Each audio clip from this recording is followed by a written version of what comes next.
Mau nanya tuh, Kang Agil tuh setahu saya tidak pernah berhenti. Dalam artian nggak ada jeda ya, dari SMA, S1, S2, S3. Jadi itu apa motivasi Kang Agil di usia muda yang mendorong Kang Agil terus melanjutkan pendidikan sampai dengan sekarang? Agar kita bisa sama-sama memiliki motivasi dalam belajar, pasti yang pertama kita harus punya tujuan dulu gitu, atau mimpi.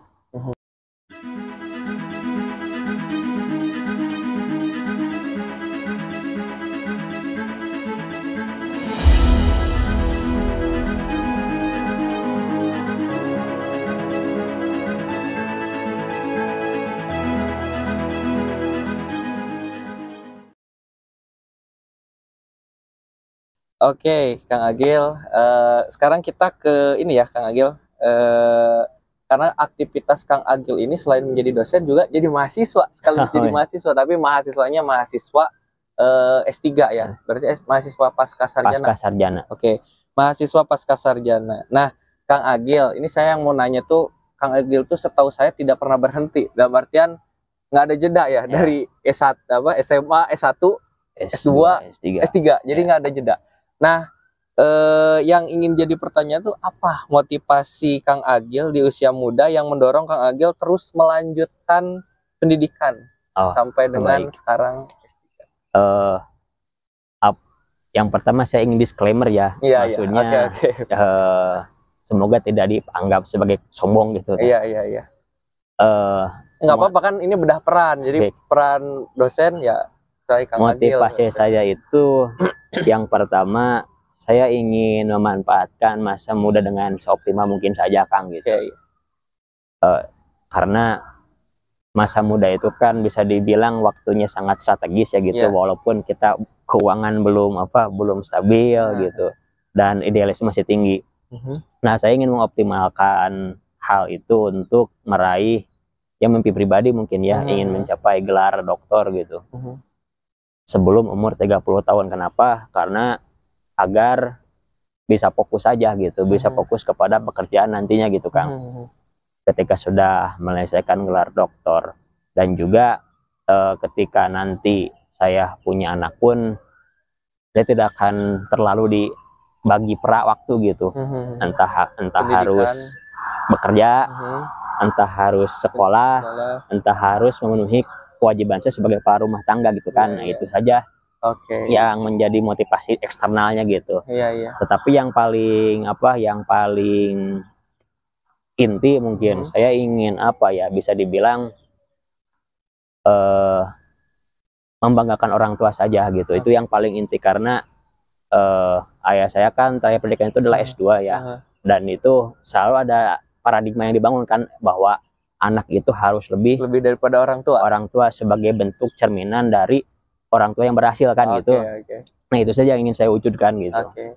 Jadi dorongannya memang kuat gitu ya. Nah, dorongannya kuat, dan keluarga juga support ya. Dan alhamdulillah keluarga support gitu. Dan alhamdulillah terima kasih kepada pemerintah yang memberikan saya beasiswa. Beasiswa ya. Oke, Kang Agil tuh S3 sekarang beasiswa. Alhamdulillah beasiswa. Sekarang beasiswa ya, S3 beasiswa, luar biasa Kang. Alhamdulillah waktu S2 pun saya dapat beasiswa, Kang. S2 beasiswa, luar biasa ya.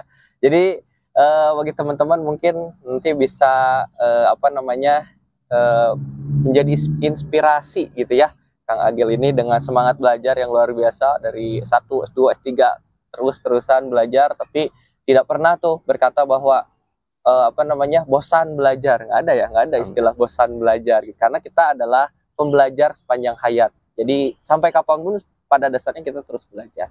Oke, Kang Agil, ini terakhir nih, karena sebenarnya kalau ngobrol lebih jauh itu tuh kita sangat berharapnya panjang sekali gitu. Cuma ini terbatas durasi. Mudah-mudahan nanti ada kesempatan lagi ya, kita bisa bertemu ngobrol lagi gitu ya. Tapi ini terakhir nih Kang Agil, dari Kang Agil, apa pesan yang mungkin Kang Agil ingin sampaikan atau tips ya untuk sobat milenial ya, agar memiliki motivasi belajar yang tinggi di masa sekarang? Baik. Dengan segala tantangannya.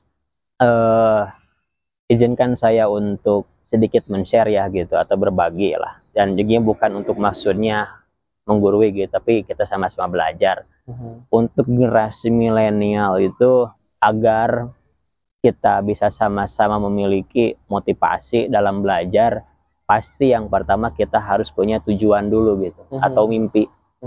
Mimpi kita apa sih gitu. Minimalnya kan kalau ingin entah itu jadi konten kreator gitu, yang disukai kan, entah itu ingin menjadi jurnalis, apalagi profesi seperti dokter, polisi, dan lain sebagainya, tentu kita harus belajar kan. Maka yang namanya belajar itu harus menjadi karakter performa gitu bagi setiap pribadi gitu. Maksudnya apa? Harus terintegrasi menjadi karakter kita, menjadi kepribadian kita belajar itu.